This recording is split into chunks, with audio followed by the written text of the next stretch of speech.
Well, there we have it. First snow of the season. You know what that means. Before you put your fishing gear away for the winter, consider doing the following steps in order to prevent any unwelcome surprises next spring. For example, you might open up your tackle box and find a bunch of rust. Or you go to release a fish and you find that your pliers are all seized up and you can't get them open. Or you happen to hook into your first big fish of the season and the drag on your rod isn't quite behaving like you hope it would. Today, I'm going to show you everything that I do to prevent all that from happening. Oh, by the way, my name is Ben. I'm a paddlehead. Okay, so for your release tools, even if you think you're going to be using these in the ice fishing season, it's good just to do this anyways. Just hit it with a little bit of WD-40, wipe down all the tools, and just kind of work the oil into the joints. Give it a little squirt, and work it into the joints. And then you have some nice, easy to work with pliers. Nice one-handed maneuver too. And if there is rust in here as well, this will actually push the rust out, and you can actually see that. Where's the rag?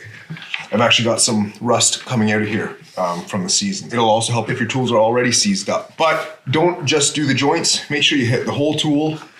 You can see on the inside teeth here, you can see there's rust developing as well. And I will just give it a little squirt and work it into there. And kind of just cover the whole tool because this will keep water off of it. WD actually stands for water displacement. Okay, so you may disagree with me on this next tip. I put WD-40 on my file. The first time I did this, I thought it was a mistake because all of a sudden it was, of course, super slippery. I couldn't really sharpen my hooks. So I had to wipe a lot of the grease off, and now it actually looks great. This was getting all rusted up and looking pretty poopy.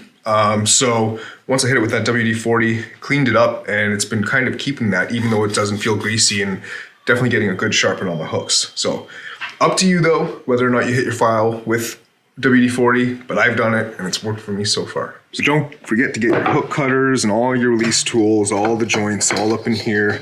Just hit them with a bit of the WD-40 and they'll be running tip-top shape next season. This next tip is a super simple one. I put my plastics, my soft plastics, in a Tupperware container. These baits are full of scents and they're kind of like oily and they can dry out. So I leave them in their original packaging and I like to just keep them in this Rubbermaid bin. It just keeps them fresh for longer and keeps that nice smelly flavor on there, I believe. Maybe I'm wrong, but it can't hurt and it keeps all my plastics together. Now obviously you're going to be putting your baits away and you're going to be trying to keep them as dry as possible. But it's kind of hard to prevent some rust from happening if you're putting it in like a basement or in your garage. Just the dampness in the air can cause some rust on your baits.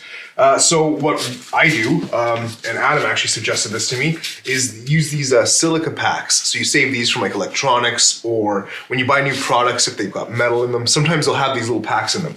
And they just kind of help moderate the moisture and pull the moisture out of the air into the surrounding area. So these are awesome. I saved these. Well, I was saving these for a while, and then I just found that I could just buy a whole box of them online. Dry and Dry, they're called, and you can actually microwave these ones and reuse them. These ones here, they will only work for so long, and then they eventually just get filled with moisture and they'll stop working. So you can microwave these ones or throw them in the oven, I guess. Follow the directions, of course, but yeah, found these on Amazon. They'll be linked in the description below. But this should help save you a lot of money on new hooks and baits. Hey, if you're finding this video at all helpful, I'd really appreciate it if you hit that like button. Thanks. Now, before you store your rods for the winter, make sure you back the drag off of those reels. Whether or not you have a spinning rod or a bait caster, there's little washers and little pieces in there that essentially get compressed when you tighten down that drag. And they can get worn out, or in Adam's case, he actually found the washers fused together. So by relieving the pressure on those spring washers, hopefully that will give you a few more years of your drag running nice and smooth. Now, in order to keep your reel running nice and smooth, you're gonna have to lubricate that. This winter, Adam and I are gonna be doing just that. He's done it before, so he's gonna show me how to do it, and we'll have that video linked in the description below when it's done. Anyways, I hope you enjoyed it. We'll catch you later.